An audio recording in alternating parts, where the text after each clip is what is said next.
Muito boa tarde, amigas, amigos do Oração Ação. Muito bom estarmos aqui.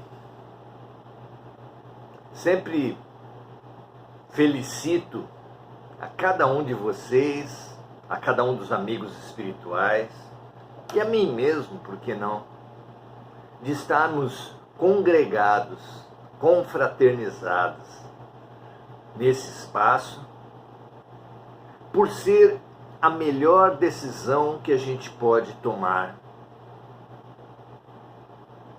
Como amigos que, diante da prova importante, resolvem se reunir e estudar em grupo. Por que é tão bom assim estudar em grupo? Especialmente numa matéria complexa. Estudar em grupo é fabuloso porque o que num aspecto uns entendem melhor, em outro aspecto outros entendem melhor, de forma que a incompletude de uns preenche a incompletude do outro. Aliás, foi nesse sentido, foi por causa disso que Deus permitiu a diversidade. É esse o papel que a diversidade exerce no projeto terapêutico e pedagógico de Deus. Deus produziu, estimulou a diversidade para que uns precisando dos outros, as diferentes profissões, as diferentes culturas, as diferentes religiões, os sexos, as classes, as culturas,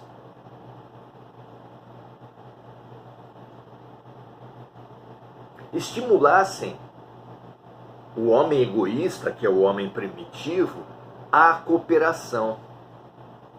E, estimulado a cooperação, lançasse bases para a solidariedade, para a fraternidade e, enfim, para o amor. Sentido maior da vida, como Jesus deixou bem claro no mandamento maior, em que nos explica que o sentido da vida é amar a si mesmo como amamos os outros, ou amar os outros como amamos a nós mesmos. Ferramenta fundamental para amarmos a Deus sobre todas as partes, o Criador acima de todas as criaturas.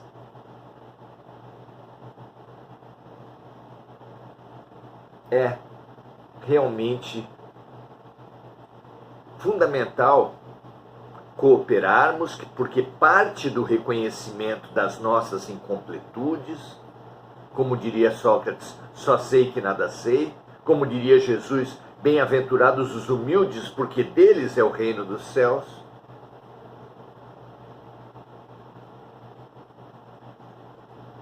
O que faz? Humildade que faz com que nos abramos ao serviço dos outros para nós e nos abramos a riqueza de nós mesmos servirmos aos outros, pelo exercício imprescindível de colocarmos-nos no lugar dos outros.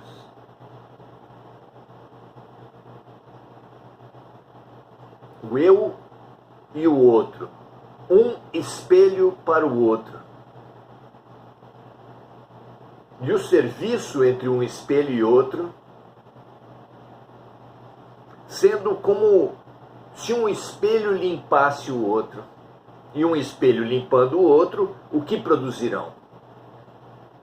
Ora, um espelho na frente do outro produz a imagem do infinito. E é assim que uma criatura de Deus limpando, servindo, colocando-se no lugar do outro, refletindo, nos levará do amor ao próximo como a si mesmo, ao amor a Deus sobre todas as coisas. Sejamos espelhos, com boa vontade, com humildade para aceitar as nossas incompletudes e com boa vontade para servir as incompletudes dos outros. Humildade e boa vontade são, sem dúvida alguma, duas enormes ferramentas para a nossa evolução. Muito bom, vamos prosseguir no nosso estudo desse livro, O Consolador, autoria espiritual de Emmanuel, pela psicografia de Chico Xavier, 411 perguntas, onde se passa em revista as ciências à luz da espiritualidade, as filosofias à luz da eternidade, a própria religião à luz de Deus, indo na essência de todos esses caminhos de aprendizado e de autoaprendizado, de conhecimento, autoconhecimento e prática do bem. O tripé, as três ferramentas fundamentais à nossa evolução espiritual. Muito bom. Temos estudado, primeiro, por critério do próprio Emmanuel, a ciência à luz do espiritualismo, e já estudamos a química, a física, a biologia, e agora estamos estudando a psicologia à luz do espiritismo. A questão hoje é a questão 45. Vejamos o que se pergunta a Emmanuel. A questão é a seguinte: a psicanálise freudiana, valorizando os poderes desconhecidos do nosso aparelhamento mental, representa um traço de aproximação entre a psicologia e o espiritismo? A resposta vem da seguinte forma: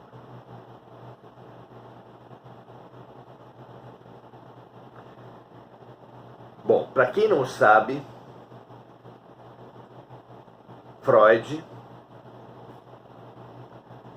tem entre as suas maiores contribuições para o estudo da mente, o estudo do comportamento humano, o advento do inconsciente. Não é o único, mas, sem dúvida, é o grande aporte que Freud trouxe para a ciência do comportamento. Um fabuloso aporte. Mas, como veremos, um aporte que tem os seus limites também.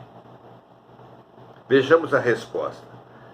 Essas escolas do mundo constituem sempre grandes tentativas para a aquisição das profundas verdades espirituais. Então os conhecimentos se tocam, um conhecimento puxa o outro, um conhecimento completa o outro, e estimulam-se mutuamente os conhecimentos à busca de maiores e melhores conhecimentos. Muito bonito esse processo.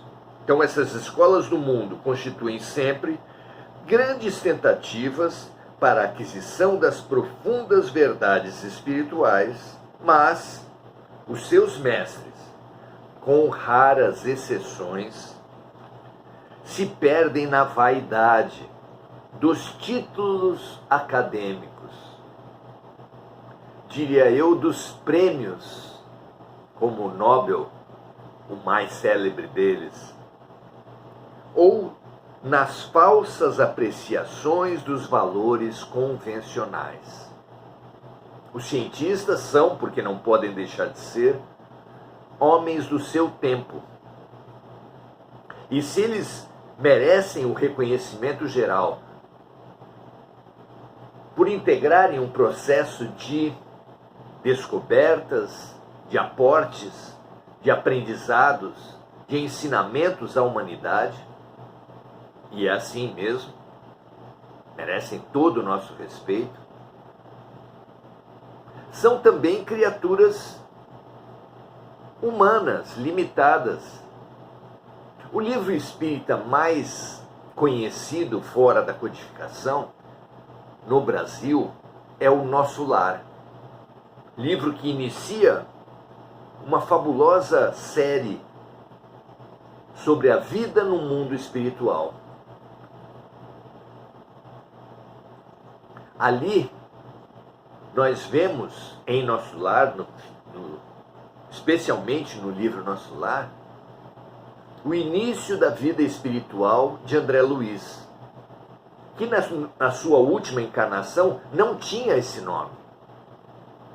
Porém, àquele tempo em que o livro foi produzido, Chico Xavier, o médium através do qual Nosso Lar veio para a humanidade, estava sendo acionado na justiça pelos parentes dos espíritos autores de seus livros. Parentes que buscavam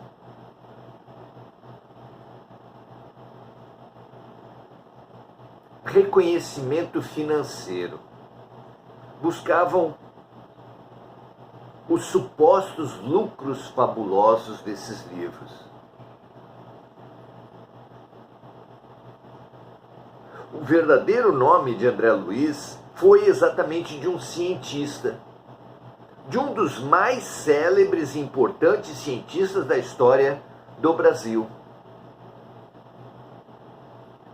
Em sua última encarnação, André Luiz foi Carlos Chagas. Figura interessantíssima, que foi o descobridor da cura do mal, do que ficou conhecido como o mal de Chagas. Doença transmitida pelo inseto barbeiro, que se disseminava no início do século passado pelo Brasil, gerando muitas mortes.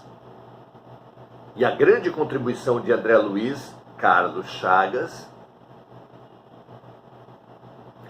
trouxe enorme contribuição para a qualidade de vida, para a perspectiva de vida,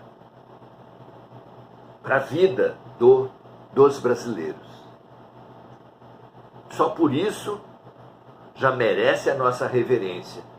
Mas conta o próprio André Luiz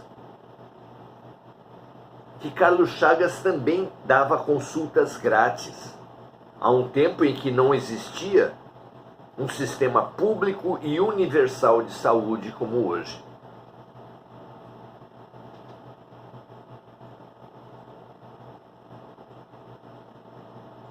André Luiz, porém, era um homem do seu tempo.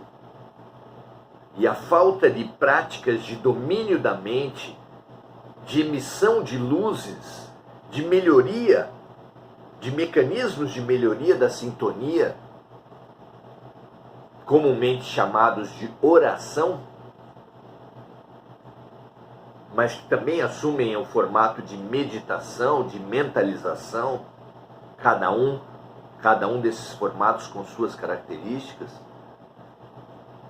Carlos Chagas, por não praticar, não exercitar, não dominar praticamente nenhum dos mecanismos de controle e expansão da mente, ao falecer, ficou como imantado ao senso comum, ao homem comum, da mesma forma como ele viveu.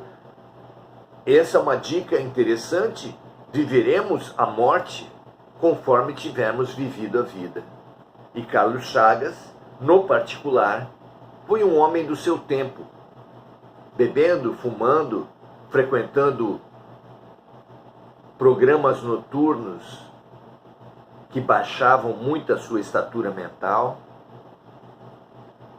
de forma que quando ele morreu, continuou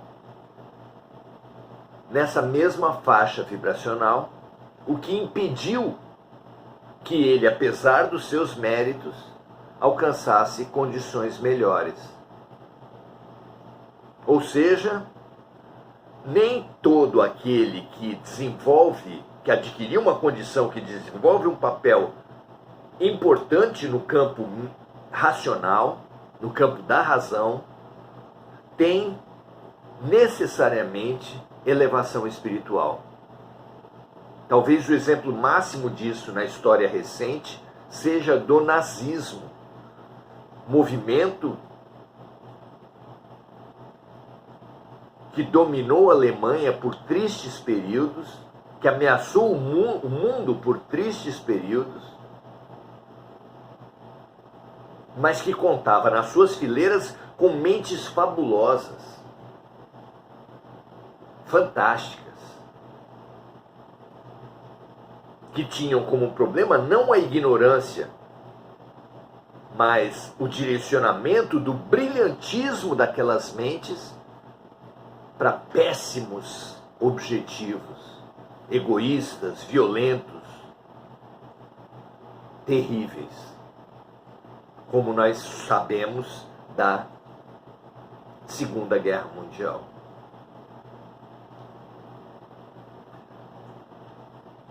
Muito bom termos essa visão crítica a respeito da ciência, que ela tem sim, através da história, estado a serviço da máquina de guerra, a serviço da indústria farmacêutica, a serviço de interesses políticos e egoístas lamentáveis. Não é? Então, aqui, Emmanuel está dizendo que os cientistas, com raras exceções, se perdem na vaidade dos títulos acadêmicos, na busca por premiações e reconhecimentos, nas falsas apreciações dos valores convencionais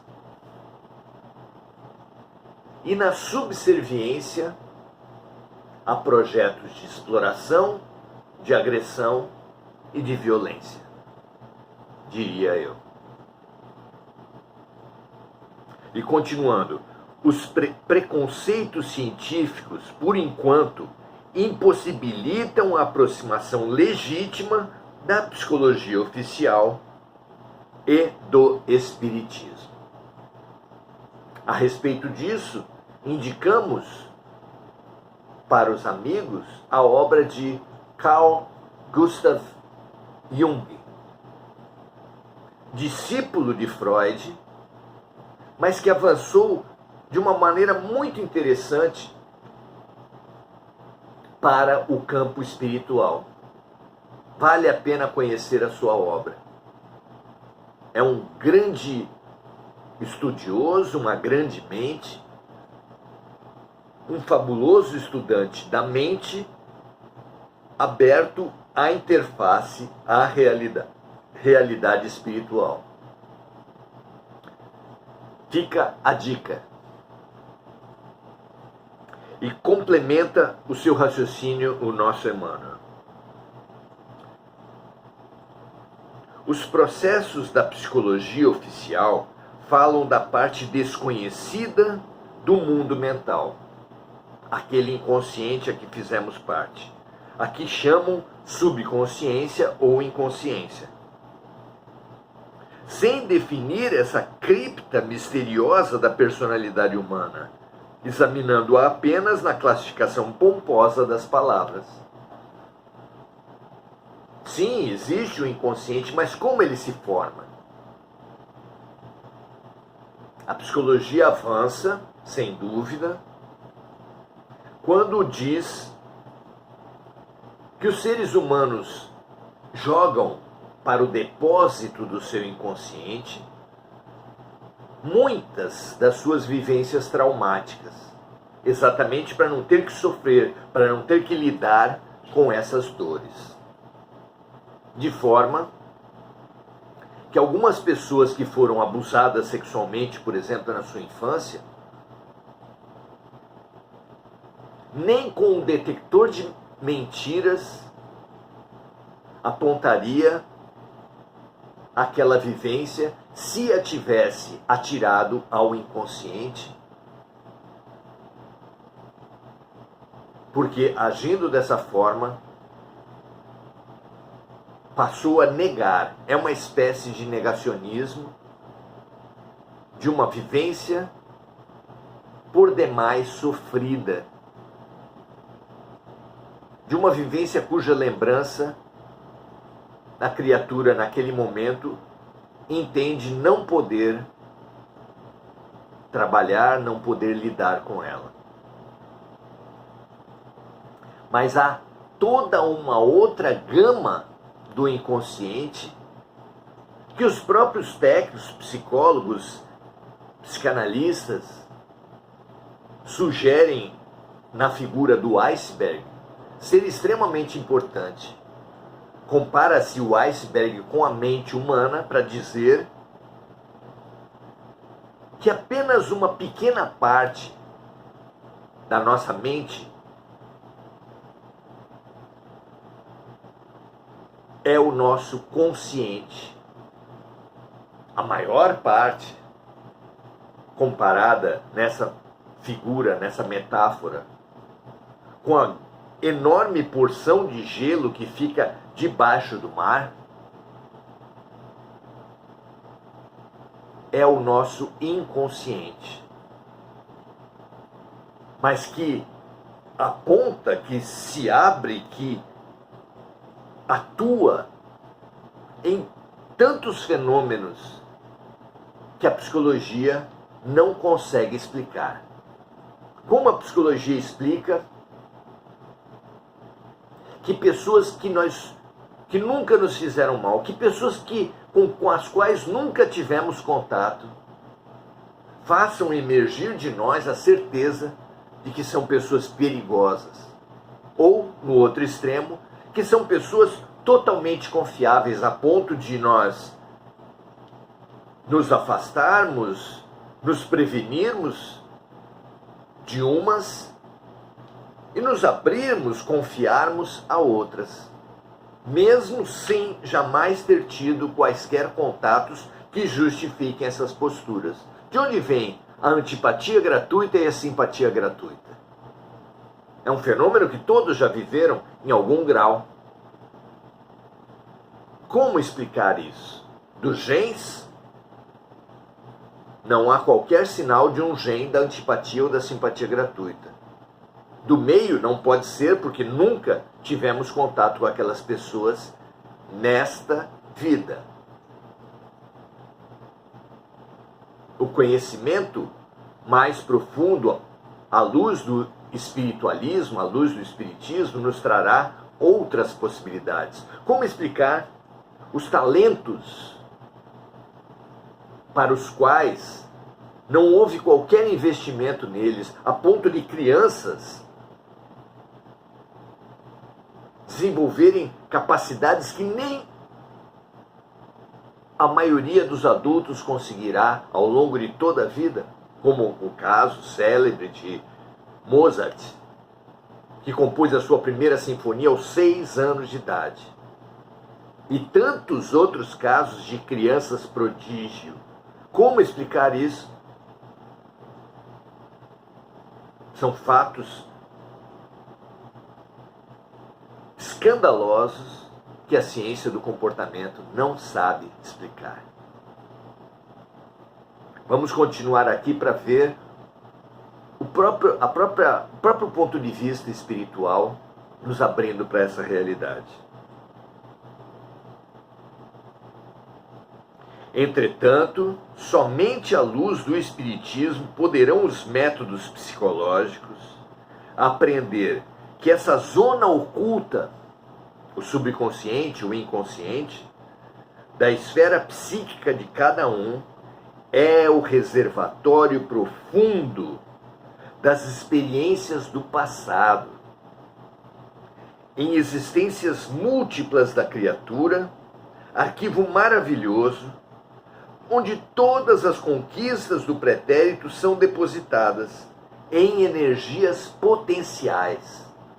Podemos dizer que essas memórias dormem no nosso inconsciente, de modo a ressurgirem no momento oportuno. Então, a criatura se depara com situações que funcionam como ganchos que puxam do nosso inconsciente talentos, memórias, ideias. Mas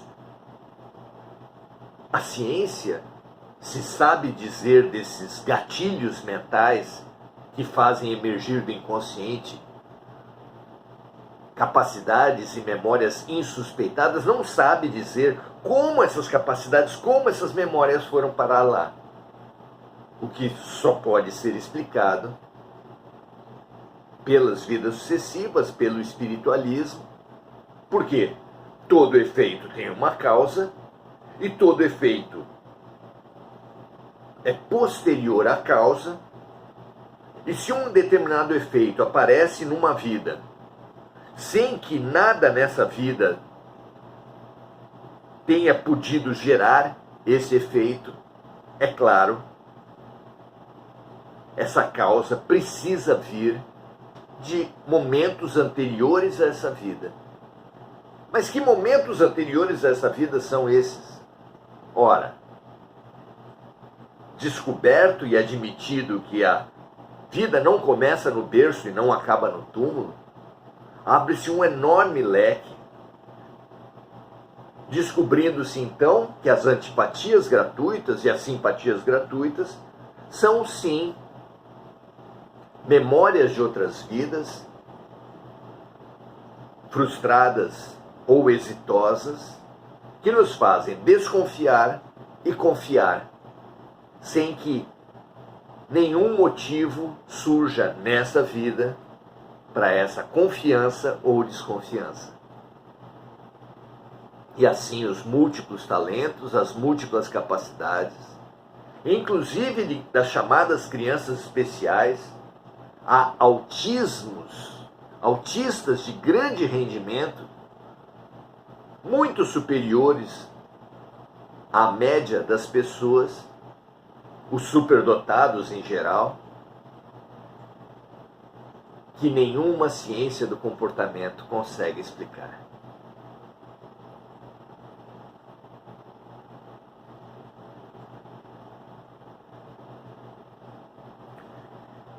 Vejam que fabulosa ferramenta de entendimento da mente nós recebemos hoje.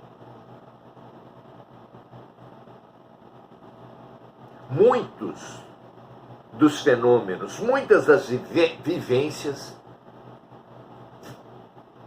que nós passamos, mas que nunca conseguiríamos explicar, e a ciência não consegue avançar, podem realmente ser explicados pela ação do inconsciente, mas com o espiritualismo, com o espiritismo, esse inconsciente não se transforma mais numa caixa preta, num mistério insondável.